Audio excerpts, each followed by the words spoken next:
ఇప్పటిదాకా ఒక లెక్క, ఇంకపై ఇంకో లెక్క అన్నట్టే చేస్తున్న డార్లింగ్.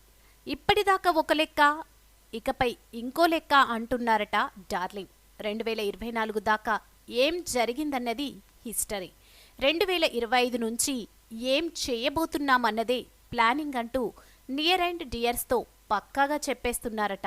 ఇంతకీ డార్లింగ్ చేసే ప్లానింగ్ ఎలా ఉండబోతుంది? అటూ ఇటూగా ఉన్న డార్లింగ్ కెరీర్ను గాడిలో పెట్టింది సలార్ మూవీ. ప్రశాంత్ నీల్ చేసిన మ్యాజిక్తో మళ్ళీ లైమ్ లైట్లోకి వచ్చేసింది యంగ్ రెబల్ స్టార్ కెరీర్. ఆ వెలుగులో కల్కి మూవీ 1000 కోట్లు కొట్టేసింది. ఆ జోష్లోనే స్పీడ్ పెంచేశారు డార్లింగ్ ప్రభాస్. ఒకేసారి సెట్స్ మీద 2-3 సినిమాలు ఉండేలా చూసుకున్నారు.